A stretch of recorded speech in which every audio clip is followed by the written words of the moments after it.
Hai, jumpa lagi dengan Jejak Donghua. Kali ini menceritakan bentrokan yang terjadi antara Chen Ping'an dengan Cui Chen yang menyebabkan hampir tewasnya Cui Chen oleh Ki Pedang Chen Ping'an. Bagaimanakah kisahnya? Mari kita ikuti. Cui Chen meninggalkan istana air agung sendirian dan melompat ke sungai makanan dingin. Tangan dan kakinya tidak bergerak, tetapi dia masih bisa dengan gesit membelah air. Dia maju dengan anggun, dan seolah-olah dia adalah naga banjir putih yang telah tinggal di sini sejak zaman kuno. Mengikuti aliran sungai, dia akhirnya tiba di dasar sumur yang terletak di alamat lama Paviliun Dewa Kota.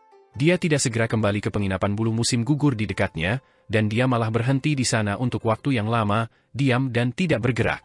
Dia berdiri di dasar sumur, dan tangannya tergenggam di belakang punggungnya saat dia melihat ke langit. Duduk di sumur, anak muda di atas tiba-tiba bertanya, "Mengapa kamu tidak naik?" "Karena aku tidak berani," jawab Cui Chen sambil tersenyum. "Naiklah," kata Chen Ping'an dari atas sumur. "Tidak," jawab Cui Chen sambil menggelengkan kepalanya dari dasar sumur. Suara Chen Ping'an tenang saat berkata, "Mari kita mengobrol baik-baik dan membicarakan beberapa alasan terlebih dahulu. Kita tidak akan langsung angkat tangan. Bagaimanapun, aku tidak punya apa-apa selain sedikit kekuatan kasar, jadi bisakah aku mengalahkanmu, Cui Dongshan, dalam pertarungan?" "Aku menolak." Cui Chen muda bersikeras sambil menggelengkan kepalanya dengan sungguh-sungguh. "Kenapa?" tanya Chen Ping'an sambil mengerutkan kening. "Aku takut panas, dan di dasar sumur lebih dingin," jawab Cui Chen keras-keras. Chen Ping'an menarik napas dalam-dalam sebelum berdiri. Dia mulai melangkah perlahan di sekitar sumur tua itu. Suara Cui Chen dengan cepat terdengar dari dasar sumur lagi, berkata, "Chen Ping'an, berhentilah berpura-pura. Meskipun kau tidak mengakuiku sebagai muridmu, aku mengakuimu sebagai guruku. Jadi aku tidak bisa menyerangmu dan tidak berani membunuhmu. Jika kau bersikeras untuk melawan, maka akulah yang akan paling menderita. Selain itu, niat membunuhmu sudah hampir memenuhi seluruh sumur. Jika aku masih naik untuk menghadapi pukulan, maka aku bodoh atau apa?"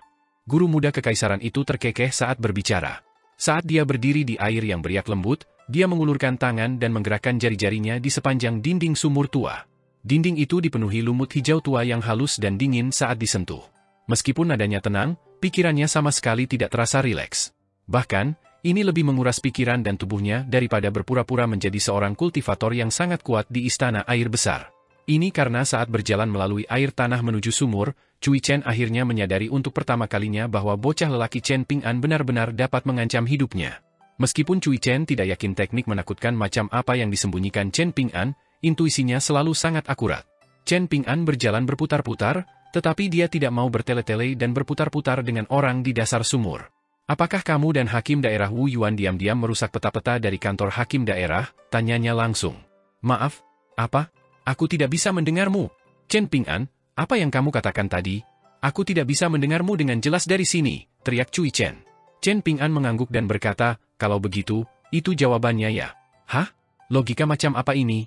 Cui Chen langsung berteriak panik. "Aku akan menanyakan satu pertanyaan kepadamu," kata Chen Ping'an. "Apakah kamu akan menyakiti Li Baoping dan yang lainnya?" Cui Chen tidak langsung menjawab pertanyaan ini. Sebaliknya, dia membalas, "Apakah kamu akan percaya jawabanku?" "Tidak," jawab Chen Ping'an tanpa ragu-ragu. Cui Chen menghentakkan kakinya dengan marah dan meludah, "Lalu kenapa kau bertanya?" Chen Ping'an tidak mengatakan apapun lagi. Cui Chen menajamkan telinganya dan mendengarkan dengan saksama, tetapi dia tetap tidak mendengar apapun setelah beberapa lama. Dia langsung panik. Perasaan sedih membuncah dalam benaknya, dan ekspresi serius dan tragis muncul di wajahnya. "Sialan, ini benar-benar kasus harimau yang diganggu saat berada di luar habitatnya. Jika kita berdua berada di istana air besar, apakah kamu, Chen Ping'an, berani bersikap begitu arogan terhadap siapapun di sana? Apakah kamu berani bersikap begitu arogan bahkan terhadap semut terlemah di tempat itu?" Namun, sangat disayangkan bahwa Cui Chen berada dalam posisi yang sangat tidak menguntungkan di mana dia tidak punya pilihan selain menyerah. Dia buru-buru menjulurkan lehernya dan berteriak, "Chen Ping'an, Tuan Muda Chen, Saudara Chen, Tuan Chen, Leluhur Chen. Kalian dengan keras kepala menolak untuk menjadi tuanku, dan biarlah kalian menolak. Namun, tidak ada permusuhan di antara kita, juga tidak ada keluhan, jadi bisakah kalian berhenti bertindak dengan cara yang tidak masuk akal seperti itu? Bahkan jika tidak ada ikatan guru-murid di antara kita, setidaknya kita dapat menunjukkan rasa saling menghormati sebagai sesama kultivator, bukan?" Dia akhirnya berhasil mendapatkan tanggapan dari Chen Ping'an, yang berkata, "Saya berjanji kepada Tuan Qi bahwa saya akan menjaga mereka tetap aman dan membawa mereka ke akademi di negara Sui besar." Anak laki-laki muda berpakaian putih di dasar sumur terdiam total. Anak laki-laki muda bersandal jerami yang berdiri di samping sumur juga terdiam. Chen Ping'an tidak pernah mempercayai Cui Chen, dan dia selalu sangat berhati-hati terhadapnya sepanjang waktu. Cui Chen telah menyembunyikan motif tersembunyi sejak awal, dan sama sekali tidak ada keraguan tentang ini. Bahkan orang bodoh yang buta pun akan mampu menyadarinya.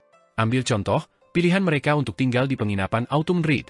Cui Chen telah menggunakan kuil Dewa Kota sebagai alasan untuk menyebutkan penginapan Autumn Reed. Kata-katanya tampak tulus dan bermaksud baik, namun dia sebenarnya telah menggunakan kultivasi Lin Shui sebagai umpan sepanjang waktu. Memang, dia telah memanipulasi situasi sedemikian rupa sehingga Chen Ping'an akan secara aktif meminta untuk mencari alamat lama kuil Dewa Kota. Setelah keluar dari Yefu Pass, perjalanan mereka ke penginapan ini jauh lebih mulus dibandingkan dengan perjalanan mereka yang bergelombang sebelumnya. Lin Shui telah berkultivasi dengan tenang sepanjang waktu, sementara Li Huai tidak lebih dari seorang anak kecil yang selalu berbuat jahat. Meskipun Li Baoping tidak mengatakan apa-apa, gadis kecil itu pasti terluka oleh tindakan Juhi dan Julu. Terlebih lagi, Li Baoping adalah orang yang paling sesuai dengan tujuan mereka untuk berpetualang dan mencari ilmu dengan buku di punggung mereka. Dia sering merenungkan beberapa pertanyaan aneh dan ganjil. Dibandingkan dengan Lin Shui yang sudah menjadi pemurni Qi dan Li Huai yang memiliki bakat luar biasa, Li Baoping juga orang yang paling bersedia menghadapi kesulitan dalam perjalanan mencari ilmu ini. Adapun Shi Shi dan Yulu, mereka adalah orang-orang yang diperkenalkan Cui Chen ke dalam kelompok. Jadi, mereka harus dipertimbangkan secara terpisah. Meskipun Chen Ping'an selalu lebih sibuk daripada orang lain, dia bertanggung jawab atas makanan dan tempat tinggal mereka, dia masih akan terus berlatih meditasi berjalan saat di jalan. Ketika dia punya waktu luang, dia juga akan berlatih meditasi berdiri untuk merawat tubuhnya dan menambal segala kekurangan. Namun, ada satu hal yang tidak akan pernah dilupakan Chen Ping'an, yaitu tugasnya untuk melindungi Li Baoping dan yang lainnya dan membawa mereka ke akademi di negara Sui besar. Setelah Lin Shui pergi, Chen Ping'an menatap sumur tua itu dan merasa simpul di hatinya semakin erat dan sulit dilepaskan. Saat Chen Ping'an merenungkan hal ini, pikirannya tidak hanya tidak menjadi lebih jernih, tetapi malah menjadi lebih kacau dan berbelit-belit. Pada akhirnya, dia tidak punya pilihan selain melupakan pikirannya tentang masalah rumit ini terlebih dahulu. Dia akan memulai analisisnya dari awal. Misalnya, dari masa-masanya di kota kecil, kota kelahirannya. Atau dari masa pertemuan pertama mereka. Saat merenungkan hal ini, Chen Ping'an tiba-tiba teringat pada orang luar, Hakim Daerah Wu Yuan. Di mana ada Hakim Daerah, tentu saja di situ ada kantor Hakim Daerah. Memang, asal-muasal tumpukan peta besar dan kecil yang dibawanya adalah kantor Hakim Daerah ini dan bukan kantor Ruan Xiu. Chen Ping'an kembali ke kamarnya dan mulai menata peta-peta itu. Dia mempelajarinya selama 2 jam penuh. Meski begitu, dia masih belum bisa mengungkap kebenarannya. Namun, samar-samar dia bisa melihat jejaknya. Jika jejak-jejak di peta-peta yang berbeda digabungkan, panjangnya akan menjadi sekitar 3 meter. Jaraknya hanya 3 meter di peta, tetapi Chen Ping'an dan yang lainnya telah menghabiskan banyak waktu dan menghadapi banyak kesulitan untuk menempuh jarak yang tampaknya pendek ini. Cui Chen mengangkat tangannya dan berkata, "Oke, aku takut padamu, aku menyerah, oke? Bolehkah aku bersumpah demi surga? Aku berjanji bahwa aku, Cui Dongshan, tidak akan menyakiti 3 anak nakal, Li Baoping, Li Huai, dan Lin Shui." Cui Dongshan. Chen Ping'an ragu sejenak sebelum melanjutkan, "Apakah kau serius?" Cui Chen menepuk dadanya begitu keras sehingga bahkan Chen Ping'an dapat mendengarnya dari atas sumur. "Percayalah padaku kali ini." Tepat pada saat ini, sebuah suara renyah dan gembira terdengar dari kejauhan. "Paman muda, tentu saja, kau di sini." Seorang gadis kecil mengenakan jaket merah dengan cepat menyerbu dari kejauhan dan berlari cepat menuju paviliun dengan suara mendesing. Dengan lompatan, dia melayang di udara sambil mengayunkan lengannya dengan marah. Dia kemudian mendarat di depan paviliun dengan suara dentuman, dengan tubuhnya bergoyang maju mundur. Setelah dia mendapatkan kembali keseimbangannya, dia terus berlari menuju sumur tua yang masih agak jauh. Chen Ping'an sedikit tercengang, dan dia tidak tahu apakah harus tertawa atau menangis. Namun, dia merasa ini adalah sesuatu yang pada akhirnya akan dia biasakan. Dia buru-buru berjalan mendekat dan bertanya, "Ada apa? Tidak bisa tidur?" Li Baoping segera berpura-pura bersikap dewasa dan mendesah, Shi Shi itu mendengkur terlalu keras saat tidur. Chen Ping'an tersenyum dan tetap diam. Li Baoping segera menjadi jujur dan berkata, "Baiklah, aku akui dia tidak mendengkur saat tidur. Aku terbangun oleh mimpi burukku sendiri." Chen Ping'an menariknya ke paviliun untuk duduk. Li Baoping terus berbicara tanpa henti, berkata, "Paman muda, kita sudah menempuh perjalanan selama hampir setengah tahun setelah meninggalkan kota kecil ini. Menurut peta, kita sudah lebih dari setengah jalan menuju tujuan kita. Waktu benar-benar berlalu dengan cepat? Ia berlalu lebih cepat daripada kemampuan lariku, bukan? Alangkah hebatnya jika negara Sui besar terletak di wilayah paling selatan benua botol harta karun timur kita. Dengan begitu, aku bisa menyaksikan laut bersama Paman Muda. Paman Muda, Sungai Jimat Besi dan Sungai Bunga Bordir sudah begitu besar dan penuh air, jadi seberapa besar dan seberapa penuh air laut itu? Aku mendengar kakak berkata bahwa ada kota naga tua di sana, dan jika kita melihat ke selatan dari tembok kotanya, kita akan dapat melihat ombak yang menjulang setinggi puluhan meter. Bukankah itu terdengar mengerikan? Chen Ping'an tersenyum dan menjawab, kita pasti akan menghabiskan banyak sandal jerami jika kita ingin bepergian ke tempat yang jauh. Namun, tujuan kita saat ini adalah akademi di negara Sui besar. Kudengar akan ada lebih sedikit gunung setelah kita memasuki wilayah negara Sui besar. Pada saat itu, kalian tidak perlu lagi memakai sandal jerami ini. Kalian bisa membeli sepatu bot yang lebih nyaman. Li Baoping melirik sandal jeraminya yang tebal dan kokoh sebelum mendongak dan berkata sambil menyeringai, kalau begitu aku akan membeli sepatu bot yang sama dengan Paman Junior. Aku hanya akan memilih ukuran yang lebih kecil. Ayo kita berjanji. Apa? Kalian takut aku akan mempermalukan kalian jika aku tidak memakai sepatu bot dan terus memakai sandal jerami ini? Goda Chen Ping'an. Mata Li Baoping membelalak karena heran, dan dia berseru, wow, Paman Junior, sekarang kamu tahu cara membuat lelucon? Chen Ping'an terhuyung-huyung setelah mendengar ini. Paman Muda, aku akan kembali tidur sekarang.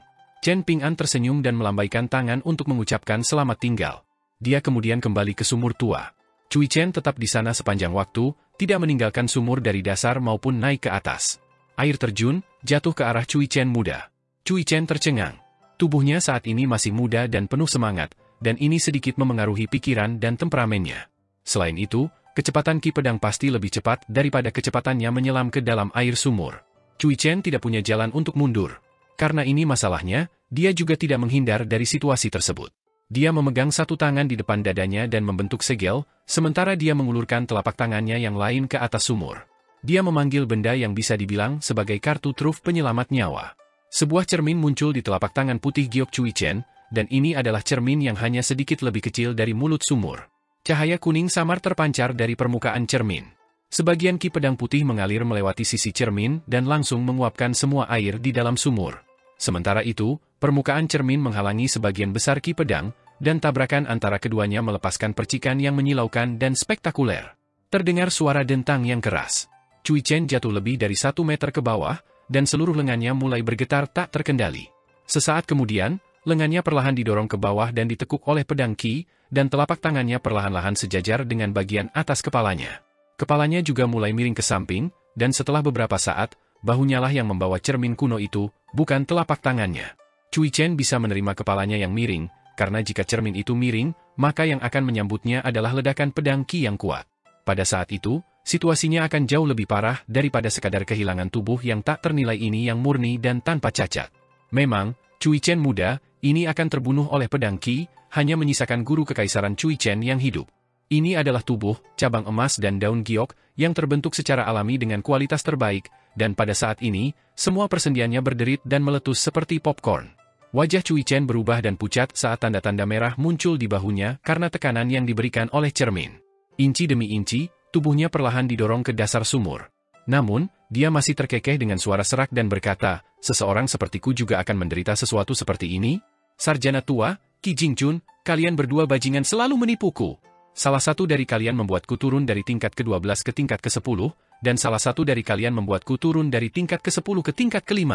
Jika kalian berdua begitu cakap, lalu mengapa kalian tidak meminta murid dan adik laki-laki kalian untuk mengubahku menjadi manusia fana? Ayolah, jika kalian begitu cakap, lalu apa yang masih kalian tunggu? Aku menolak untuk percaya bahwa semburan pedang Ki yang dilepaskan oleh seorang anak muda di tingkat kedua seni bela diri dapat menghancurkan cermin cap divisi petir ini.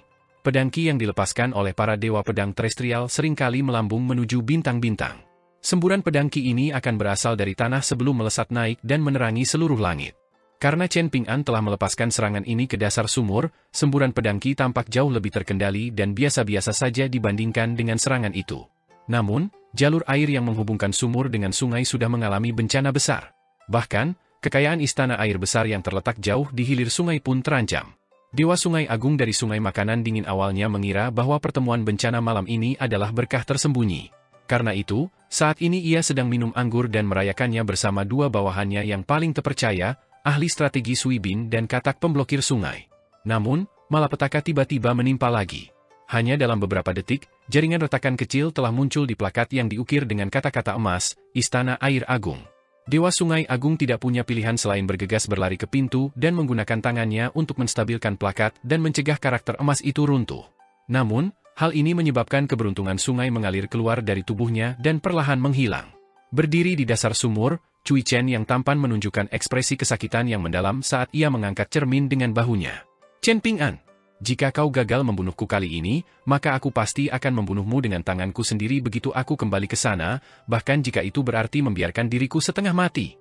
Aku akan perlahan-lahan mengupas jiwamu dari tubuhmu dan memaksamu untuk menderita rasa sakit yang menyiksa selama 100 tahun. Selama berada di kota kecil itu, Cui Chen pernah mencuri syair yang tertempel di dinding rumah Song Jixin. Setelah itu, Chen Ping'an menyebutkan nama harimau bordir dan gelar paman kepada Pak Tua yang saat mengunjunginya di halaman toko obat keluarga Yang. Namun, Pak Tua yang tidak mengatakan apa-apa, dan Chen Ping'an juga tidak mencoba menggali lebih dalam. Chen Ping'an hanya menganggap diamnya Pak Tua yang sebagai indikasi bahwa ia tidak menyadari atau tidak tertarik dengan masalah tersebut. Ketika melaporkan namanya di bawah gapura sebelumnya, anak laki-laki muda dengan tanda lahir di antara kedua alisnya itu telah menggunakan nama aslinya, Cui Chen. Ia juga mengatakan bahwa huruf kedua dari namanya sangat tidak jelas dan tidak umum. Dengan demikian, Chen Ping'an hanya dapat memastikan huruf namanya, Cui. Setelah itu, Chen Ping'an teringat sesuatu yang disebutkan Ning Yao secara sepintas. Ada seseorang dengan julukan harimau bordir di Kekaisaran Li Besar, dan dia adalah seseorang yang sangat ahli dalam permainan Go. Dia adalah satu-satunya orang dari Kekaisaran Li Besar yang dianggap sebagai lawan yang menantang oleh ahli Go dari negara Sui Besar. Chen Ping'an telah bertanya kepada Li Baoping dan yang lainnya apakah mereka pernah mendengar tentang harimau bordir sebelumnya, tetapi ketiga anak yang tumbuh di kota kecil seperti dia semuanya menggelengkan kepala sebagai jawaban. Setelah itu, Chen Ping'an juga menanyakan pertanyaan yang sama kepada Dewa Yin, tetapi Dewa Yin menolak untuk menjawabnya meskipun dia jelas-jelas mengetahui situasi tersebut. Dia menjelaskan bahwa dia tidak dapat mengungkapkan jawabannya karena dia perlu mematuhi beberapa aturan tertentu. Jika dia melanggar aturan ini, petir Yin akan muncul dari bumi dan melenyapkan jiwanya. Chen Ping'an tentu saja tidak ingin menempatkannya dalam bahaya yang begitu besar, jadi dia tidak punya pilihan selain menyingkirkan pertanyaan-pertanyaan ini dari benaknya. Mengamati sikap Dewa Yin terhadap Cui Chen, Chen Ping'an menyadari bahwa Dewa Yin bersikap jauh dan tenang terhadap anak muda itu. Paling tidak, Dewa Yin tidak memperlakukan Cui Chen sebagai musuhnya. Hal ini membuat Chen Ping'an merasa sedikit lebih tenang. Terlepas dari apakah anak muda ini adalah Cui Dongshan atau pemain Go macan bordir, dan terlepas dari apa yang ingin diperoleh anak muda ini darinya, pada akhirnya ini tidak lebih dari sekadar pertarungan antara dua orang. Bahkan jika ia kalah dalam permainan Go ini, ia masih bisa melepaskan seberkas ki pedang untuk memastikan kehancuran bersama. Jika seberkas tidak cukup, maka ia cukup melepaskan seberkas lainnya. Jika dua seberkas ki pedang saja tidak mampu membunuh Cui Chen, maka Chen Ping'an hanya bisa menerima nasibnya. Namun, setelah melihat jejak-jejak itu di peta, kegelisahan dalam benak Chen Ping'an menjadi semakin kuat. Ia sangat takut bahwa jejak-jejak ini berasal dari sumber yang bahkan melampaui kantor hakim daerah. Ia takut bahwa ini adalah rencana yang tidak dapat ia pahami. Misalnya, Tuan Qi yang dalam keadaan sehat walafiat tiba-tiba meninggal dunia. Setelah itu, Tuan Ma juga mengalami kematian mendadak saat membawa Li Baoping dan yang lainnya ke Akademi Tebing Gunung. Pada akhirnya, secara mengejutkan Chen Ping'an lah yang menjadi orang terkaya di kota kecil itu, bahkan memperoleh kepemilikan atas 5 gunung. Sebelum memasuki sumur malam ini, anak muda bermarga Cui itu secara pribadi menyebutkan sebuah stempel dengan karakter, dunia menyambut musim semi, saat dia berada di dalam ruangan. Sementara itu, Chen Ping'an secara kebetulan memiliki sebuah stempel dengan karakter, pikiran tenang melahirkan pencerahan, yang diberikan kepadanya oleh Tuan Qi. Ini pasti ada hubungannya dengan Tuan Qi. Ini pasti ada hubungannya dengan Li Baoping, Lin Shouyi, dan Li Huai. Mungkin ini adalah situasi yang dapat menyebabkan satu atau lebih dari mereka tewas. Jika Cui Chen hanya mengincar harta miliknya atau dao besar Lin Shouyi yang sulit dipahami, maka Chen Ping'an tidak akan membuat keputusan besar untuk memanfaatkan momen dan menyerang terlebih dahulu. Pada saat ini, setelah melepaskan gumpalan ki pedang, titik akupuntur tempat ki pedang pernah berada menjadi hampa dan benar-benar kosong. Akibatnya, ki yang dipelihara oleh tubuh Chen Ping'an sendiri dengan sungguh-sungguh memanfaatkan situasi untuk disalurkan ke titik akupuntur. Hal ini kemudian membangkitkan ki dan aliran darah di titik akupuntur di dekatnya, menyebabkannya bergetar hebat. Rasa sakit yang hebat mencengkeram dada Chen Ping'an, menyebabkannya jatuh terduduk di dinding sumur. Dia buru-buru menarik napas dalam-dalam. Sementara itu, semburan ki pedang di dalam sumur tetap bertahan lama karena terhalang oleh cermin kuno. Chen Ping'an terus menatap dasar sumur sambil buru-buru berusaha mengatur napasnya. Ia mencoba menahan napas dalam-dalam, tetapi ia gagal berkali-kali. Matanya merah, telinganya berdenging, jantungnya berdebar kencang seperti orang yang memukul drum, dan seolah-olah meridiannya adalah sungai yang mengalir deras yang baru saja mengalami hujan deras. Hanya ada satu pikiran yang tersisa di benak Chen Ping'an, sekali lagi. Aku benar-benar harus melakukannya lagi. Aku benar-benar harus menyiapkan gumpalan terakhir ki pedang itu dan menyiapkannya untuk dilepaskan di titik akupunturku. Kalau tidak, dia akan membunuh semua orang jika aku memberinya cukup kekuatan untuk melakukan serangan balik. Aku sudah berjanji pada Tuan Qi sebelumnya. Tidak seorang pun dari mereka boleh berada dalam bahaya. Aku benar-benar harus berhasil. Didorong oleh pikiran keras kepala ini, Chen Ping'an pertama-tama berdiri dengan gemetar sebelum mengangkat satu kaki dan meletakkannya di dinding sumur. Ia kemudian mengangkat kaki lainnya dan menarik dirinya ke atas sumur. Tak peduli seberapa banyak tubuhnya bergoyang, kaki Chen Ping'an tetap menjejak kuat di dinding sumur. Namun, sayang sekali tidak ada tempat di sini untuk menyaksikannya. Dengan tubuhnya yang masih bergoyang, bocah lelaki itu membentuk pedang dengan jari telunjuk dan jari tengahnya dan menunjuk ke dasar sumur. Di sebelah pantai di sisi barat benua botol harta karun timur, berdiri seorang sarjana miskin yang berencana untuk meninggalkan benua itu dan kembali ke benua ilahi bumi tengah yang jauh. Tiba-tiba dia merasakan situasi di suatu tempat saat ini, dan dia menggerutu dengan putus asa, "Oh, bocah kecil, semakin tua dirimu semakin kau mencari kematian. Mengajar tanpa kekerasan adalah kesalahan guru. Baiklah, orang yang menerima kotoran harus membersihkan pantatnya sendiri. Coba kulihat di mana kau berada. Di wilayah utara negara Pengadilan Kuning dan masih belum mencapai negara Sui besar. Kau sangat dekat dengan sungai itu, bukan? Itu sangat bagus. Aku kebetulan mengunjungi akademi itu belum lama ini, jadi ini akan menghemat banyak waktuku. Menjadi terlalu kuat dan terampil juga merupakan hal yang buruk. Itu membuat segalanya jauh lebih sulit ketika mencoba membuat pilihan. Biarkan aku berpikir sejenak, aku akan menggunakan teknik memperpendek lahan milik Sekte Daois." Sarjana tua itu membetulkan barang bawaannya di punggungnya sebelum mendesah dan menggunakan ujung jari kakinya untuk membentuk gundukan pasir di depannya. Setelah membaca beberapa mantra, dia kemudian meratakan gundukan pasir itu dengan kakinya. Pada saat yang sama, sarjana tua itu menghilang dari tepi pantai. Saat berikutnya, seorang sarjana tua muncul di atas permukaan gunung tempat ukiran-ukiran bangsa Shu kuno berada. Ia melangkahkan kakinya dengan ringan di puncak gunung, dan setelah menenangkan diri, ia melirik ke kejauhan. Ia tampak sangat senang dengan dirinya sendiri saat berkata dengan penuh emosi, "Aku memang merasa sedikit lebih kuat tanpa beban tubuh ini." Seluruh gunung mulai bergetar, dan permukaan sungai besar beriak hebat seperti taplak meja sutra yang diguncang hebat. Setiap beberapa lusin meter, ada gelombang yang naik setinggi beberapa lantai. Sarjana tua itu tidak mau merusak lingkungan di kedua sisi sungai, jadi ia buru-buru mengulurkan tangan dan membuat gerakan menekan ke bawah. Sungai yang bergolak yang tampak seperti sedang diganggu oleh naga banjir yang jahat langsung menjadi tenang. Baru pada saat inilah cendekiawan tua itu menemukan dua pengelana yang tampak seperti cendekiawan di pinggiran lereng gunung, satu tua dan satu muda. Mereka berdua terbelalak kaget saat menatapnya, dan cendekiawan tua itu hanya bisa terkekeh canggung dan berkata, "Bulan cukup purnama dan indah malam ini. Kalau begitu aku tidak akan mengganggu kalian berdua dan membiarkan kalian menikmati pemandangan yang indah. Anggap saja kalian tidak melihatku." Cendekiawan tua itu kemudian melirik ke kejauhan sebelum mengangguk dan berkata, "Itu tempatnya." Untungnya tidak terlalu jauh. Dia baru saja akan melangkah maju, namun dia tiba-tiba berhenti ketika kakinya hanya beberapa milimeter dari tanah. Ekspresi cendekiawan tua itu menjadi serius. Mengambil lereng gunung ini sebagai titik pusat lingkaran, gumpalan ki pedang tiba-tiba muncul di udara di sepanjang keliling yang memiliki radius 5 km dari titik ini. Ada ratusan ribu gumpalan ki pedang, dan saat berkumpul, mereka membentuk formasi pedang yang mencengangkan dan sangat besar. Mereka yang berani menyentuh ki pedang ini akan musnah menjadi ketiadaan. Itulah pikiran pertama Cui Minghuang. Ini adalah kolam petir yang jelas tidak bisa diseberangi. Itu juga pikiran yang terlintas di benak sarjana tua yang telah kembali ke dunia fana dari lautan bintang. Sarjana tua itu menghela napas. Dia sedikit sakit kepala, dan dia menggerutu, "Apa yang kalian mainkan?" Ejekan seorang wanita terdengar, dan dia berkata, "Apa, hanya kalian yang diizinkan memiliki pendukung dan pembantu? Dan Ping'an kecilku tidak diizinkan memilikinya." Saat ini, ada 3 orang berdiri di atas gunung yang memiliki ukiran yang dibuat oleh Dewa Petir Surgawi.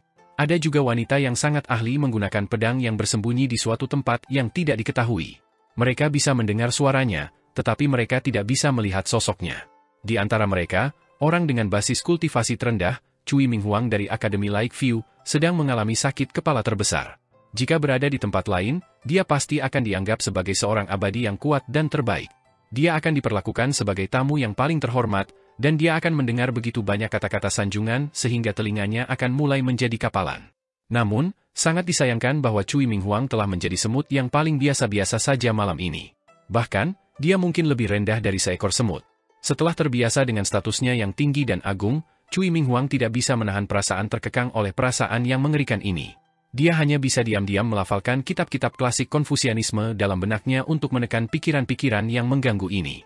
Dia melirik lelaki tua yang telah kembali dari lautan bintang di langit. Saat ini, lelaki tua itu menyamar sebagai mantan asisten Menteri Negara Pengadilan Kuning. Namun, pada kenyataannya, dia adalah seekor naga banjir tua yang telah hidup sangat lama. Dia jauh lebih tenang daripada Cui Minghuang saat ini, dan dia membelai janggutnya dengan satu tangan sambil menatap sangkar Ki Pedang dengan penuh minat. Dia bergumam pada dirinya sendiri sambil mendecakkan lidahnya dengan heran. Cui Minghuang diam-diam telah melakukan perjalanan ke selatan atas perintah guru kekaisaran, dan tujuan perjalanannya adalah untuk membahas masalah rahasia dengan naga banjir tua yang bersembunyi di sana. Guru Kekaisaran Li Agung ingin mengundang orang tua ini yang untuk sementara menyamar sebagai mantan asisten Menteri Negara Pengadilan Kuning untuk menjadi guru gunung pertama dari akademi baru yang sedang dibangun di Gunung Cloud Drop. Sementara itu, Cui Minghuang akan tetap berada di posisi asisten guru gunung seperti yang dijanjikan sebelumnya. Ditambah lagi dengan seorang sarjana terhormat lainnya dari Kekaisaran Li Agung, dan mereka bertiga akan bersama-sama bertanggung jawab atas akademi baru yang akan mengisi kekosongan yang ditinggalkan oleh akademi Shanya. Mempertimbangkan betapa ambisius dan beraninya Kaisar Kekaisaran Li Agung, sudah pasti bahwa akademi yang belum diberi nama di Gunung Cloud Drop akan menjadi jauh lebih megah dan dipenuhi dengan suasana yang lebih sastra daripada akademi Shanya milik Qi Jingchun. Mengenai posisi kepala gunung Akademi Lakeview yang awalnya dijanjikan, beredar rumor bahwa Kaisar Kekaisaran Li Agung akan menawarkan kepadanya sejumlah kompensasi lain secara pribadi. Sebelum menerima surat rahasia dari guru besar kerajaan Cui Chen, Cui Minghuang sama sekali tidak menyadari bahwa negara Pengadilan Kuning yang kecil dan menyedihkan itu sebenarnya memiliki naga banjir yang begitu kuat. Dengan mempertimbangkan fisik naga banjir yang sangat tangguh dan kemampuan bawaan mereka untuk menggunakan kekuatan mistis elemen air, dapat dikatakan bahwa kekuatan naga banjir tingkat ke-10 pasti tidak lebih lemah dari pemurni Qi tingkat ke-11. Surat Cui Chen juga mengungkapkan bahwa setelah pertempuran yang mencengangkan untuk membunuh naga itu, darah telah mengalir sejauh puluhan juta kilometer melalui pegunungan dan sungai-sungai di negara Shu kuno yang terkenal dengan populasi naga banjirnya yang besar. Anggota tubuh yang terputus dan tulang-tulang naga banjir yang patah telah mengotori tanah, menciptakan pemandangan yang sangat tragis dan mengerikan. Setelah itu, naga banjir tua ini terus menyembunyikan dirinya dengan sangat baik selama bertahun-tahun, terus-menerus mengubah wujudnya dan mengenakan berbagai penyamaran. Ia pernah menjadi jenderal dan pejabat, pedagang asongan dan prajurit biasa, pejuang dan pengembara yang gagah berani. Ia telah mengalami semua jenis jabatan dan perlakuan, dan ia telah mengalami semua jenis perubahan hidup. Naga banjir tua itu tidak tertarik untuk meninggalkan keturunan, dan sebagai hasilnya, ia hanya memiliki sedikit anak. Menatap seluruh negara Pengadilan Kuning, naga banjir tua itu hanya memiliki seorang putri dan 2 putra. Di antara mereka, putra bungsunya tidak lain adalah Dewa Sungai Agung yang tinggal di Istana Air Agung di bawah Sungai Makanan Dingin. Sementara itu, putrinya adalah pendiri Purple Sun Residence, kekuatan yang dimiliki oleh Liu Jiahui dari Autumn Read Inn. Namun, ia merahasiakan identitasnya selama ini, dan bahkan generasi pertama murid-muridnya di Purple Sun sebagian besar tidak menyadari wujud aslinya. Setelah kematian bertahap para tetua ini, kebenaran mengenai identitasnya telah hilang. Adapun putra sulung naga banjir tua, dia adalah orang yang berbudi luhur dan berhati murni yang kepribadiannya sangat kontras dengan kebanyakan naga banjir. Dia menyukai perjalanan dan petualangan sejak usia muda, dan saat ini, sama sekali tidak ada berita tentang keberadaannya. Bahkan, sulit untuk mengatakan apakah dia masih berada di benua botol harta karun timur. Dengan barang bawaannya masih di punggungnya, sarjana tua yang miskin itu baru saja tiba dari pantai menggunakan teknik memperpendek tanah dari Sekte Tao. Setelah tiba di sini, dia tidak membayangkan bahwa dia benar-benar akan dihalangi oleh orang lain. Yang terpenting, ini benar-benar situasi yang sangat menyusahkan. Hal ini menyebabkan kerutan di wajahnya semakin dalam. Dinding pedang Qi yang menjulang tinggi benar-benar memutuskan aura langit dan bumi, dan ini berarti bahwa bahkan sarjana tua itu untuk sementara tidak dapat merasakan peristiwa yang terjadi di baliknya. Dia membelai dagunya dan bergumam, "Ya ampun, para wanita di dunia sekarang semuanya sangat kuat." Sarjana tua itu mendesah sebelum mengangkat tangan dan membuat gerakan mengetuk dengan jarinya. "Diam," katanya lembut. Langit dan bumi langsung terdiam, dengan gemuruh sungai berhenti dan suara angin gunung yang menghancurkan dinding Qi Pedang mereda. Dalam radius 5 km, aliran waktu terhenti total. Aura seorang bijak Konfusianisme meresap ke sekeliling, agung dan perkasa. Ekspresi keheranan dan ketakutan Cui Minghuang langsung berubah menjadi kegembiraan liar. Dia mulai melafalkan ajaran para bijak dengan keras dalam benaknya, menggunakan ini untuk memperkuat aura kebenarannya. Berdiri di atas lereng gunung, naga banjir tua itu merasa sedikit sentimental saat mengingat kejadian-kejadian di masa lalu ini. Naga banjir bertindak atas nama surga, mengendalikan awan dan hujan serta memberikan layanan yang tak ternilai, gumamnya. Kita hampir dapat dianggap sebagai penguasa daerah yang independen yang mendengarkan perintah tetapi tetap mempertahankan kemerdekaan kita. Namun, pada akhirnya, kita telah jatuh ke keadaan yang menyedihkan dan bahkan menghadapi kepunahan. Kita tidak dapat menyalahkan orang bijak untuk ini. Itu karena kita terlalu ambisius dan serakah. Ini tidak lebih dari kehancuran yang ditimbulkan sendiri. Sarjana tua itu berbalik untuk melihat naga banjir tua yang berpakaian seperti sarjana berusia 70-an. Dia tersenyum tipis dan berkata sambil mengangguk, mengakui kesalahan dan memperbaikinya adalah kebaikan terbesar yang dapat dilakukan seseorang. Dulu ada orang yang mulia, ingatlah. Little Ki dulu.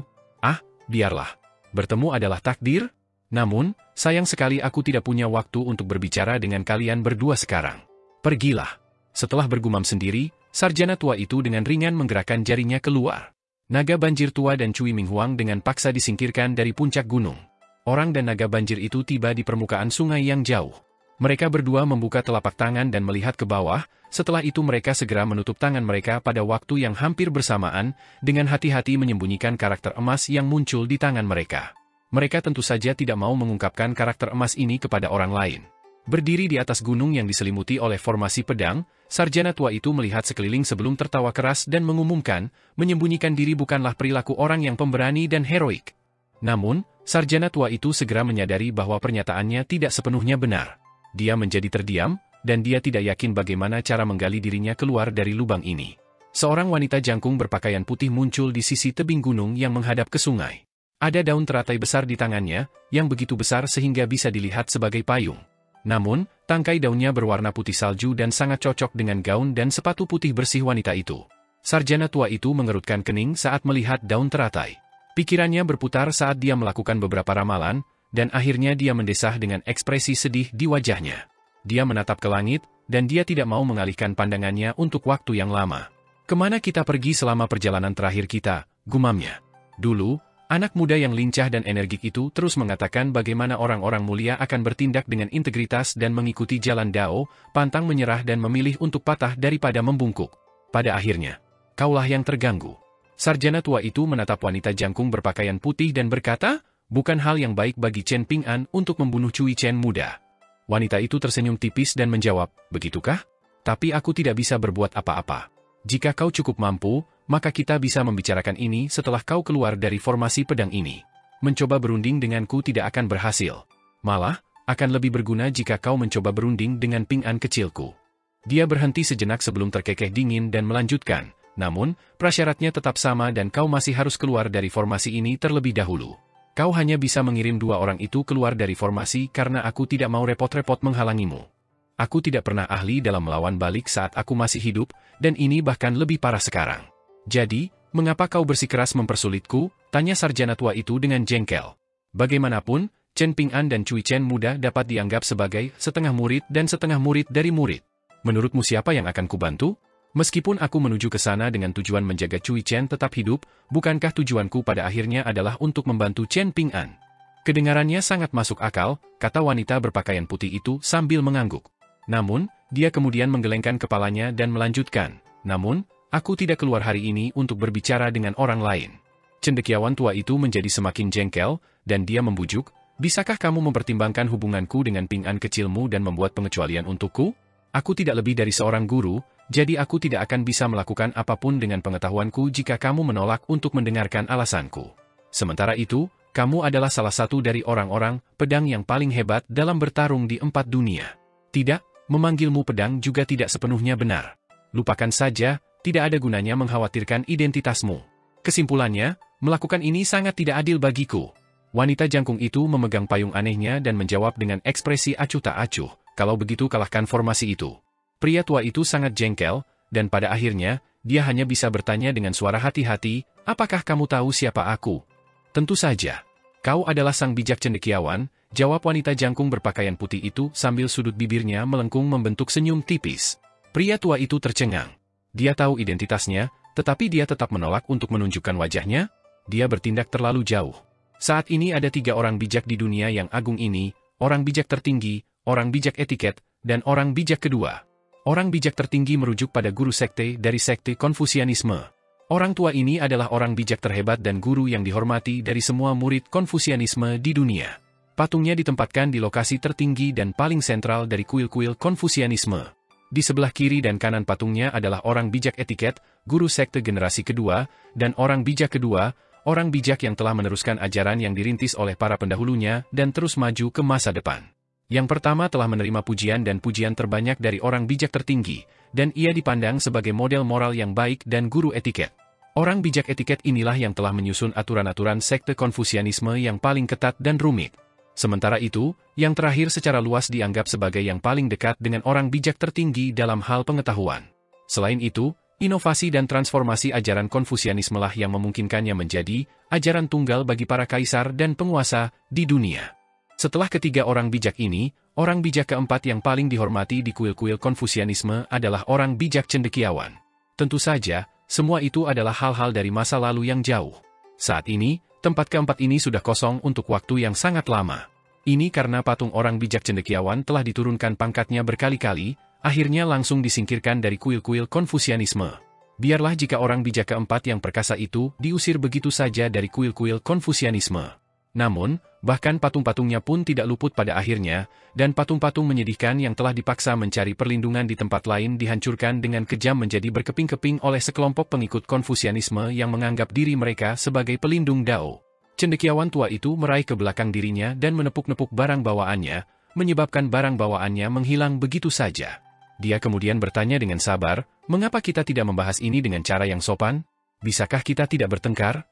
Wanita jangkung berpakaian putih itu memikirkan hal ini sejenak sebelum mengangguk dan menjawab, "Tentu, kalau begitu aku akan menunjukkan sedikit rasa hormat kepadamu."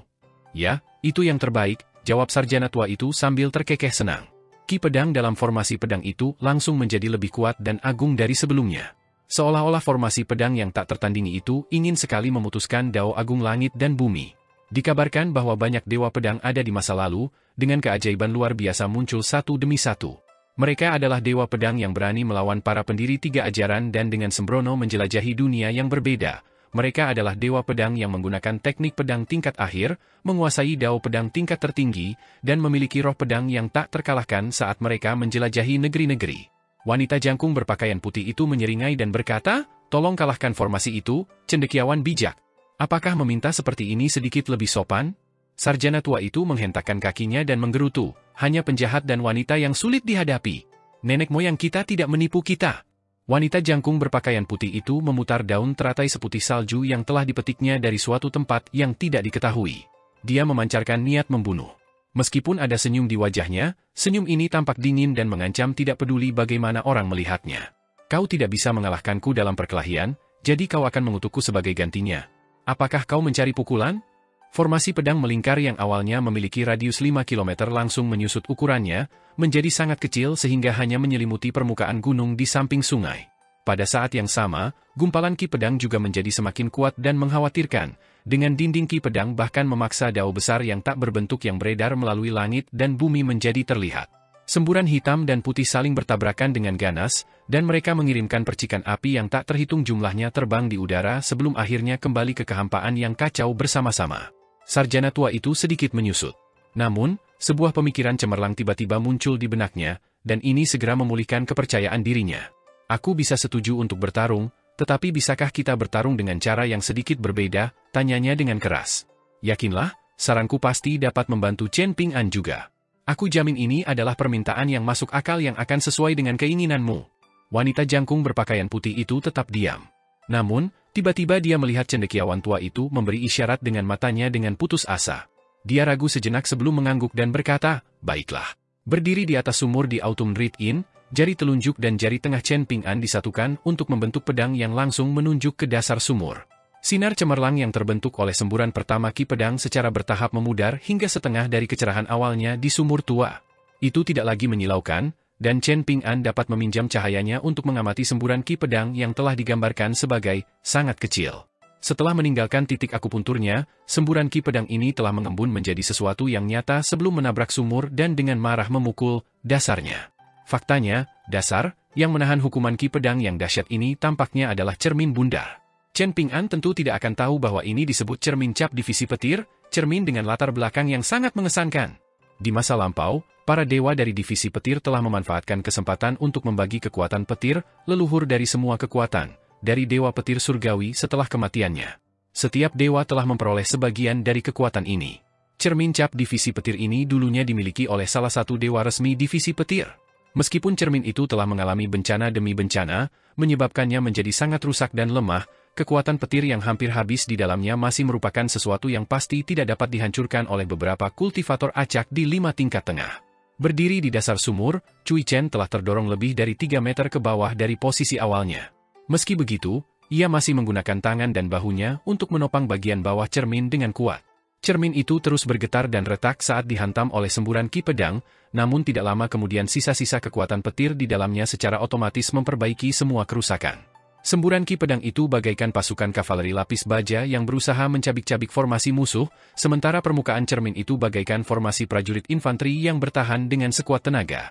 Kedua belah pihak saling menyerang, dan ini adalah pertarungan untuk melihat siapa yang akan menghabiskan kekuatan mereka terlebih dahulu.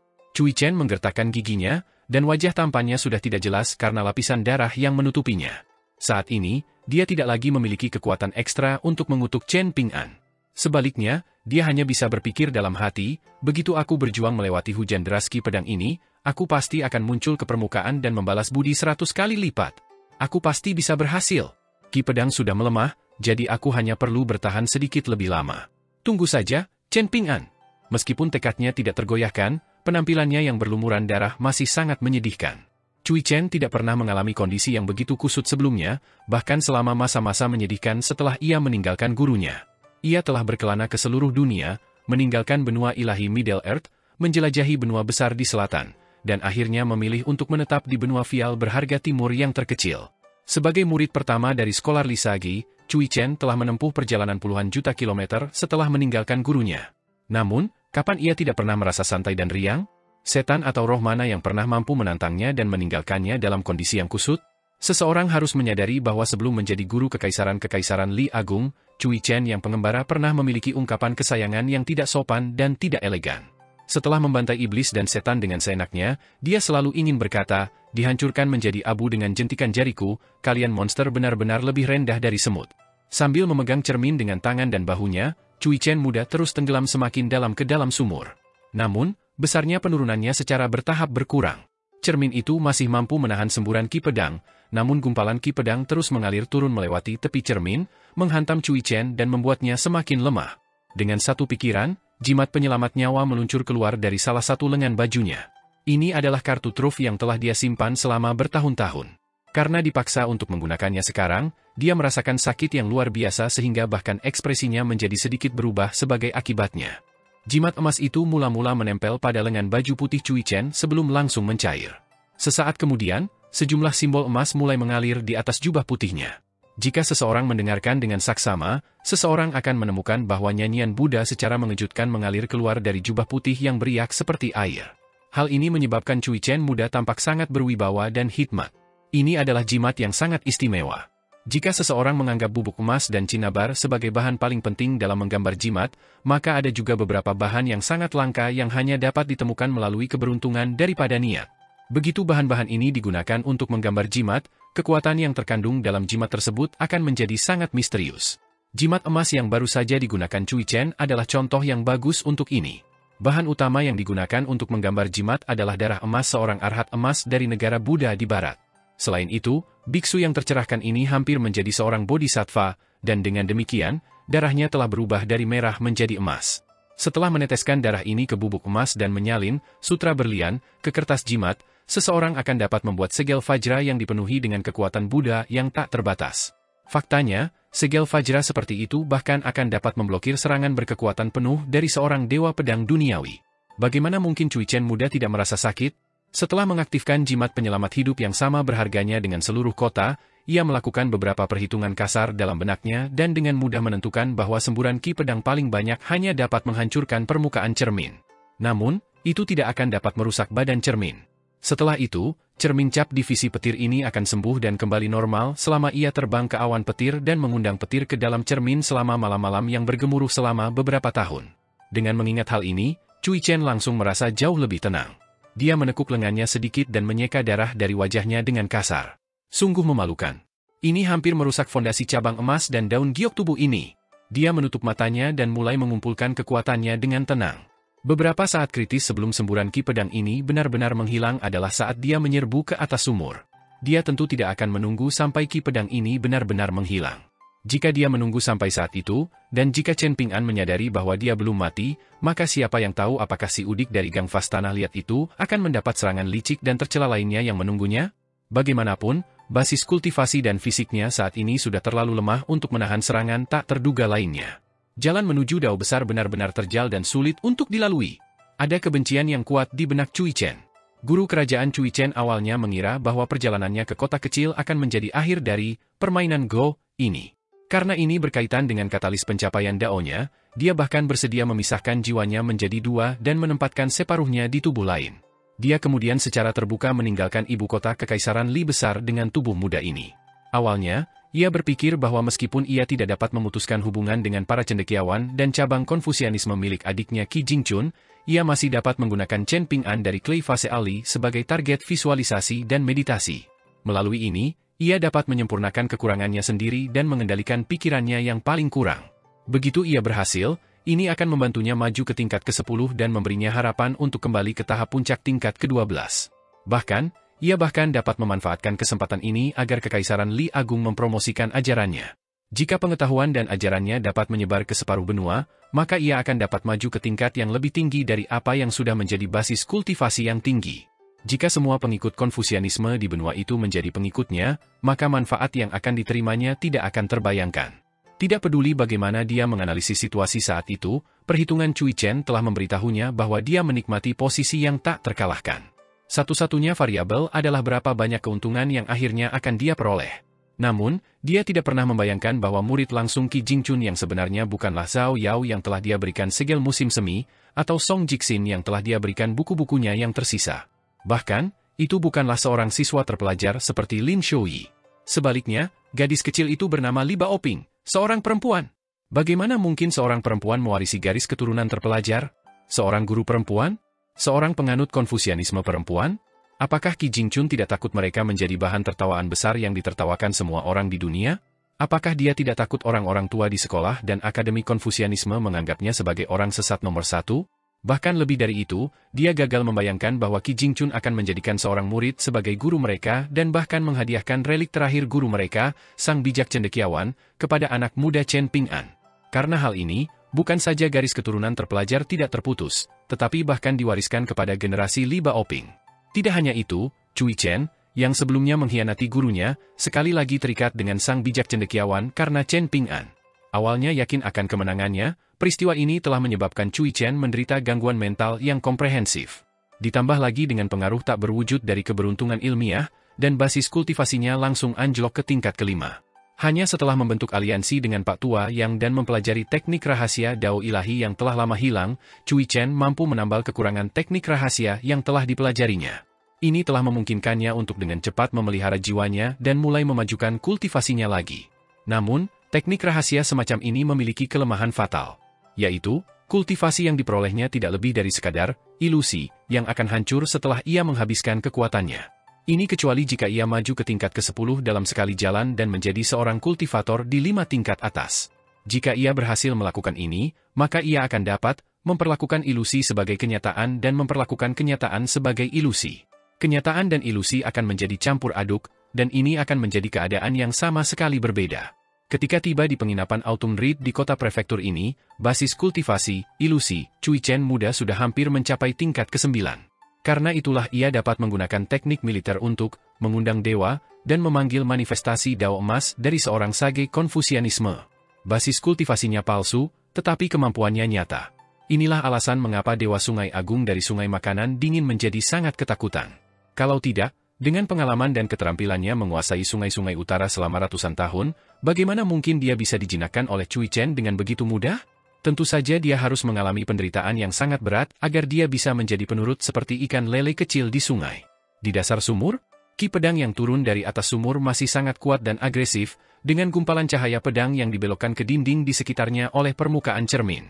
Kaki Cui Chen muda hampir menyentuh dasar sumur. Air tanah yang menghubungkan sumur dengan sungai besar juga telah menguap sejak lama. Cui Chen muda mulai menghitung mundur dalam benaknya. Dia tidak ingin membunuh Chen Ping'an, dan ini adalah kebenaran yang sebenarnya. Setidaknya, itu adalah kebenaran untuk saat ini.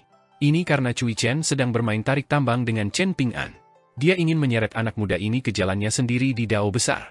Jadi, Cui Chen tidak hanya tidak akan menyakiti Chen Ping'an dalam jangka pendek, tetapi dia bahkan akan melakukan yang terbaik untuk membantu Chen Ping'an memajukan kultivasinya.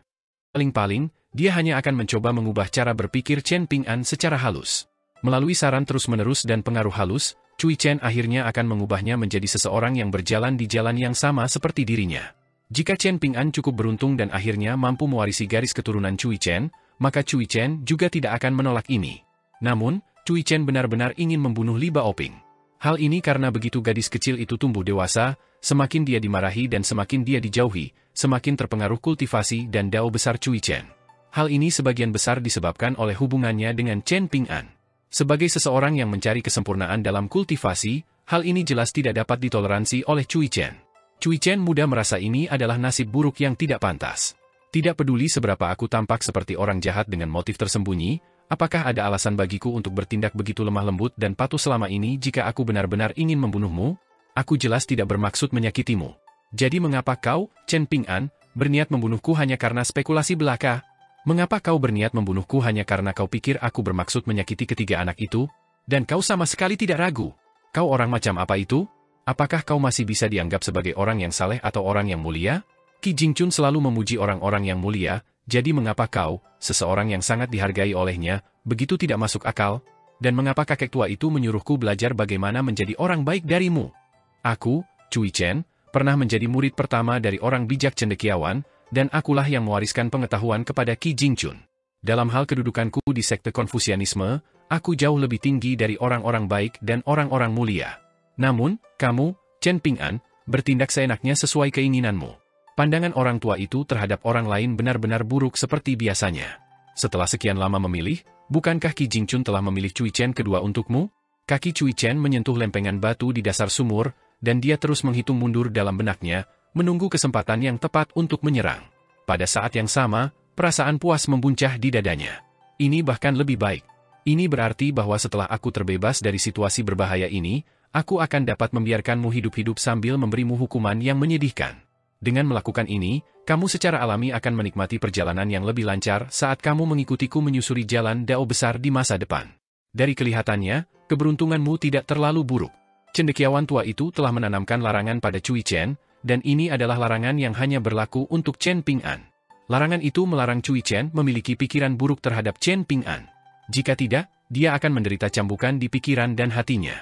Selain itu, larangan itu tidak melarangnya melakukan hal lain. Hal ini sejalan dengan ilmu dan ajaran ulama terdahulu yang berfokus pada pencarian asal-muasal segala hal.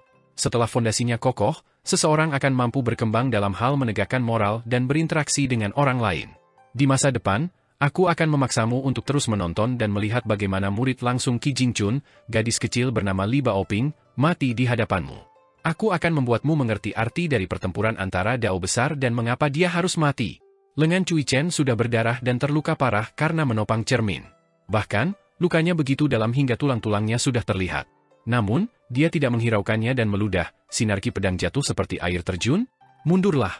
Namun, sesaat sebelum Cui Chen mengira dia telah berhasil, anak laki-laki bersandal jerami itu akhirnya menstabilkan dirinya di atas sumur dan selesai mengumpulkan kekuatannya. Ini adalah permainan yang berlangsung hanya dalam hitungan milidetik. Meskipun pikirannya masih gemetar dan tubuhnya masih terasa sakit, dia tetap berkata dengan suara lembut dan gemetar, "Maju." Semburan ki pedang yang kedua meluncur turun ke dalam sumur. "Sialan kakekmu, Chen Ping'an. Aku akan dibunuh olehmu di sumur ini." Itulah satu-satunya pikiran yang terlintas di benak Cui Chen saat ini. Chen Ping'an terhuyung-huyung ke depan dan ke belakang saat dia berdiri di atas sumur, dan sepertinya dia akan jatuh kapan saja. Di dalam sumur, Cui Chen muda secara brutal dihantam ke dasar sumur bersama dengan cermin cap divisi petirnya. Dia dipaksa untuk meringkuk di lempengan batu biru yang sangat kering di dasar sumur, dan ini agar dia bisa bersembunyi di bawah cerminnya sebaik mungkin.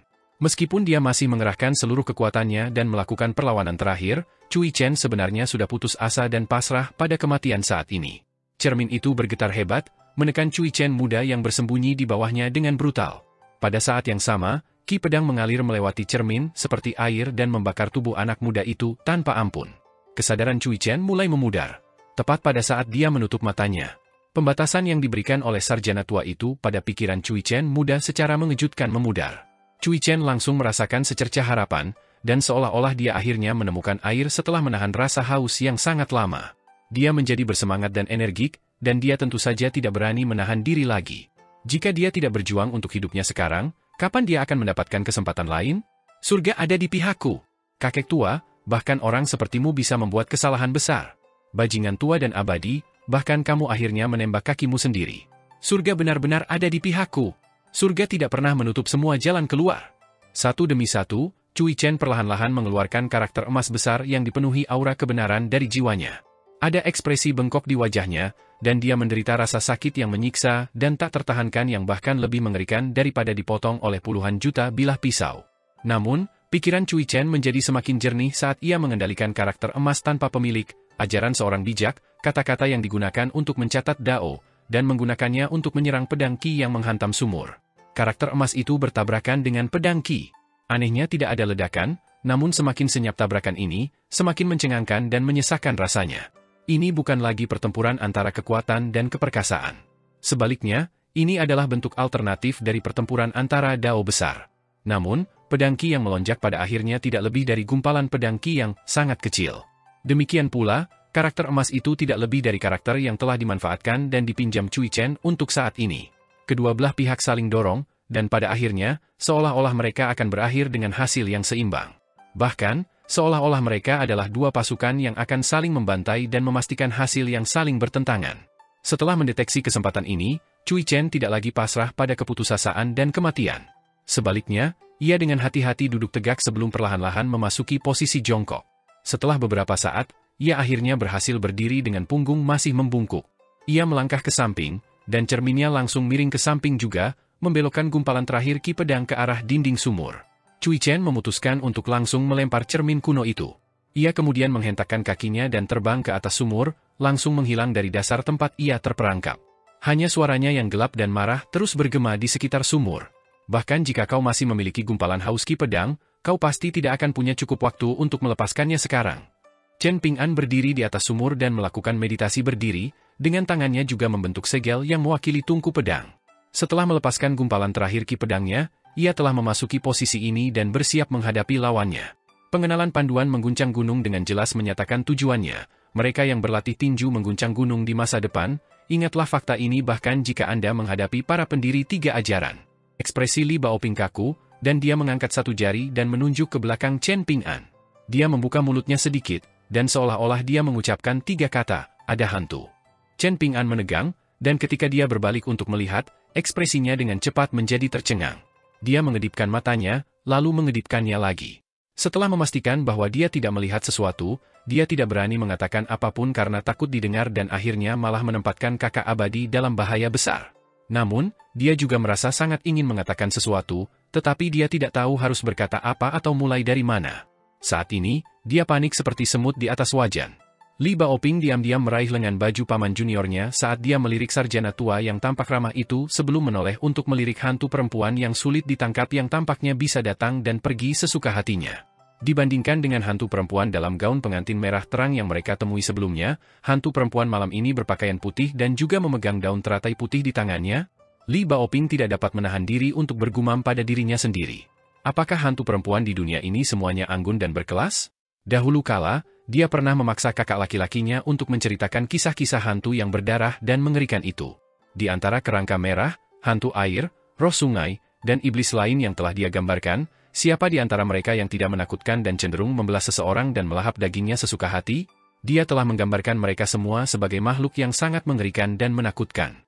Apakah mereka seperti hantu perempuan yang berdiri di depannya saat ini? Faktanya, hantu perempuan ini bahkan lebih cantik dan menarik daripada Lady Chu, hantu perempuan dalam gaun pengantin merah cerah. Dia sangat tinggi, tetapi dia tetap terlihat ramping dan menawan. Rambut hitamnya yang berkilau bagaikan air terjun yang mempesona, dan diikat dengan kain sutra emas dan disampirkan di bahunya sehingga jatuh di depan dadanya. Dia tampak sangat anggun dan berwibawa. Li Baoping merasa wanita di depannya tinggi dan cantik. Hal ini membuatnya merasa sangat iri. Dia diam-diam berdiri dengan ujung kakinya yang jinjit, tetapi dia dengan cepat meletakkan tumit kakinya kembali ke bawah karena kecewa. Saat ini, seolah-olah wanita jangkung itu hanya memperhatikan Chen Ping'an. Dia tersenyum dengan mata menyipit dan berkata, "Kita akan bertarung dengan mereka sebentar lagi. Tidak perlu takut pada orang tua itu. Dia hanya pandai menahan pukulan. Jangan khawatir, kakak perempuan ini bukan orang jahat. Dia ada di pihak kita," kata Chen Ping'an kepada Li Baoping, memastikan untuk meyakinkannya terlebih dahulu.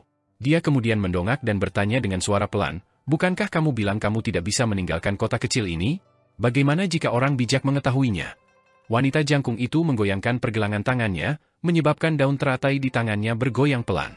Dia berbicara dengan suara pelan dan lembut sambil menjawab, "Apakah kamu tahu tempat yang disebut dunia bunga teratai?" Sikapnya sangat menenangkan. Chen Ping'an tiba-tiba teringat kata-kata Ning Yao, dan dia mengangguk sebelum menjawab, "Seseorang pernah memberitahuku tentang ini sebelumnya. Ini adalah tempat di mana leluhur Dao pergi untuk bersantai dan menenangkan pikirannya." Meskipun itu hanya satu dari 36 dunia kecil, bahkan daun teratai terkecil di dunia kecil itu mencakup area yang lebih luas dari seluruh ibu kota Kekaisaran Li Agung. Wanita jangkung itu tersenyum tipis dan menjelaskan, "Tidak berlebihan. Misalnya, daun teratai di tanganku dapat membentang sejauh 5 km jika bentuknya benar. Tentu saja, daun teratai terbesar di dunia kecil itu pasti jauh lebih besar dari ibu kota Kekaisaran Li Agung. Daun teratai ini dapat mengaburkan keberadaan seseorang, jadi dengan kata lain, bahkan orang bijak dari 3 ajaran dan guru besar dari 100 aliran pemikiran tidak akan dapat mendeteksi gerakanku." Ketika dia melihat ekspresi bingung di wajah Chen Ping'an, dia tersenyum dan menjelaskan, "Aku belum memiliki harta karun ini saat kita pertama kali bertemu. Namun, Qi Jingchun melakukan perjalanan ke surga di balik surga sebelum dia meninggalkan dunia fana, dan dia menemukan leluhur Dao dan menawar dengan lelaki tua yang tidak pernah mati itu untuk sementara waktu. Berkat dialah aku bisa mendapatkan payung daun teratai ini. Mengenai harga yang dibayar Qi Jingchun, aku tidak begitu jelas tentang ini. Bagaimanapun, karakternya yang tenang, melanggar tabu dan telah membuat banyak orang di sekte Daois kesal. Jadi aku dapat mengatakan dengan pasti bahwa Qi Jingchun pasti membayar harga yang sangat mahal selama perjalanannya keluar dari dunia agung ini dan menuju dunia bunga teratai." Bahkan wanita jangkung itu memiliki pandangan yang sedikit melayang di matanya ketika dia mengatakan ini. Dia mengagumi murid Konfusianisme itu dari lubuk hatinya. Setelah Qi Jingchun kembali ke dunia fana dari surga di balik surga, mereka berdua menikmati satu percakapan terakhir. "Daun teratai ini, aku melakukan perjalanan ke surga di balik surga dan memetiknya dari dunia bunga teratai. Itu dapat membantumu meninggalkan tempat ini tanpa memberitahu Dao Agung surga dan bumi. Kau tidak perlu khawatir tentang orang bijak yang mendeteksi gerakanmu. Ini memang cukup bagus. Tetapi apakah kamu tidak takut Chen Ping'an menjadi tidak bermoral dan tidak bermoral saat aku di sampingnya? Apakah kamu tidak takut dia berubah menjadi tipe orang yang sangat kamu, Qi Jingchun, benci? Aku sangat menyadari temperamen dan karakter Chen Ping'an, itulah sebabnya aku tidak khawatir dia memanfaatkan kekuatannya untuk menindas orang lain. Aku tidak akan khawatir bahkan jika kamu berjaga di sampingnya sepanjang waktu. Kamu seoptimis ini tentang Chen Ping'an? Bagaimana menurutmu? Dia adik laki-lakiku, bagaimanapun juga. Kamu dan Chen Ping'an berasal dari generasi yang sama, sementara aku telah menerima Chen Ping'an sebagai guruku. Jadi, apa yang ingin kamu maksud, Qi Jingchun? Aku tidak akan berani." Wanita jangkung itu tidak dapat menahan diri untuk tidak mendesah pelan dalam benaknya saat mengingat percakapan ini. Sayang sekali dunia telah kehilangan Qi Jingchun. Dalam sebuah pertunjukan yang langka, Li Baoping yang tak kenal takut berkomentar dengan suara malu-malu, "Kakak, kamu sangat cantik." Wanita jangkung itu mengangguk dan berkata sambil tersenyum, "Jauh lebih cantik darimu." Dia tidak hanya berani, tetapi juga kejam dan tajam. Li Baoping sedikit linglung dan tidak bisa berkata-kata. Dahi Chen Ping'an meneteskan keringat dingin. Di belakang Chen Ping'an, reuni bahagia lainnya tengah berlangsung. Cendekiawan tua itu melotot ke arah anak muda berpakaian putih yang telah sadar kembali. Cui Chen muda melotot balik ke arah lelaki tua itu, sambil berpikir, "Aku sudah jatuh, jadi apakah aku perlu takut jatuh lagi? Apakah aku perlu takut padamu?" Cendekiawan tua itu menatap wanita jangkung itu, yang mengangguk balik dan menandakan bahwa tidak apa-apa baginya untuk melanjutkan. Baru kemudian sarjana tua itu menoleh ke arah Cui Chen muda dan memarahi dengan marah, "Bukankah kamu sangat pintar, Cui Chen? Lalu mengapa kita berdua tidak meninjau kembali kejadian tadi? Apakah kamu mempertimbangkan mengapa aku tiba-tiba kehilangan kendali atas huruf-huruf itu sehingga memungkinkan kamu untuk menyingkirkannya dari jiwamu? Apakah kamu mempertimbangkan mengapa huruf-huruf itu secara kebetulan setara dengan gumpalan ki pedang, dengan keduanya saling menghancurkan dan memungkinkan kamu untuk terbang dari dasar sumur dan memiliki kesempatan untuk melancarkan serangan mematikan ke Chen Ping'an? Apakah kamu mempertimbangkan bahwa kamu mungkin telah dibunuh oleh Chen Ping'an pada akhirnya, sementara Chen Ping'an juga akan terluka parah olehmu? Ekspresi Cui Chen muda tampak gelap dan bimbang. Pada akhirnya, dia hanya bisa mengerutkan bibirnya dengan cemberut dan berpura-pura tidak peduli saat menjawab, itu tidak lebih dari sekadar campur tangan dari seorang bijak Konfusianisme. Apa yang mengejutkan tentang itu? Bahkan Qi Jingchun dengan sukarela masuk ke dalam perangkap kematian dan pasrah pada nasib seperti itu, jadi apa salahnya jika aku juga tertipu sekali? Dia menjadi semakin marah saat berbicara, dan dia menusuk jarinya ke sarjana tua yang miskin itu dan meraung, "Kakek tua, kamu masih punya muka untuk mengatakan semua ini?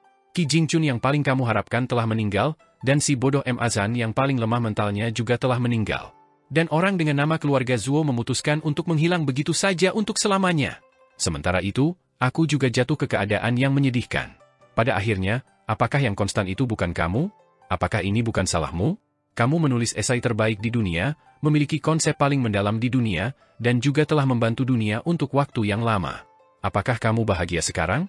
Orang bijak kedua, dengarkan baik-baik, orang bijak kedua, orang bijak peringkat ketiga di kuil Konfusianisme, mempromosikan rakyat jelata sebagai lebih penting daripada penguasa sebuah kekaisaran, dengan urusan yang berkaitan dengan tanah dan gandum jatuh di antara mereka, 1. Dan karena kamu sangat mengesankan, kamu bersikeras untuk mempromosikan pemujaan dan rasa hormat terhadap surga, bumi, penguasa, orang tua, dan guru. Orang bijak kedua berpendapat bahwa sifat dasar manusia pada dasarnya baik saat lahir, tetapi kamu harus menentangnya dan mengatakan bahwa sifat dasar manusia pada dasarnya jahat saat lahir. Sialan, bagaimana orang bijak kedua bisa menyinggungmu? Cui Chen muda menghentakkan kakinya karena marah. Sebenarnya, ini adalah respons kebiasaan yang diwarisinya dari sarjana tua itu juga. Jarinya hampir menyentuh hidung sarjana tua itu, dan dia terus meraung, "Lebih buruk dari itu, orang bijak kedua tidak jauh lebih tua darimu, jadi mungkin dia masih hidup dan menikmati hidup di suatu tempat di dunia ini. Jadi mengapa kamu begitu keras kepala, orang tua? Tidak bisakah kamu menargetkan orang bijak tertinggi atau orang bijak etiket saja? Mungkin orang bijak kedua bahkan bisa membantumu. Namun, kamu bersikeras menentang orang bijak kedua. Aku benar-benar terkesan dengan kekeras kepalaanmu." Sarjana tua itu tetap diam, dan ia hanya menyeka ludah yang ditumpahkan Cui Chen muda ke wajahnya. Cendekiawan tua itu telah kalah, jadi dia tidak punya pilihan selain tinggal di hutan kebajikan dan menunggu kematian. Dia juga tidak dapat berbuat apa-apa karena patung-patungnya di kuil-kuil Konfusianisme diturunkan pangkatnya berkali-kali dan akhirnya dihancurkan hingga berkeping-keping. Namun, ketika muridnya yang paling mengesankan melakukan perjalanan ke benua yang jauh dan meninggal saat menantang Dao Surgawi, sarjana tua itu akhirnya membuat kesepakatan dengan semua orang bijak lainnya untuk mengingkari janjinya sebelumnya. Ini bukan kesepakatan hanya dengan para orang bijak Konfusianisme, tetapi kesepakatan dengan semua orang bijak dari berbagai ajaran. Ini adalah kesepakatan yang tidak diantisipasi oleh siapapun. Bagaimanapun, sumpah dan janji orang bijak tidak dapat dengan mudah diingkari. Jika tidak, dunia yang terikat oleh aturan ketat ini mungkin sudah tidak dapat dikenali lagi sejak lama.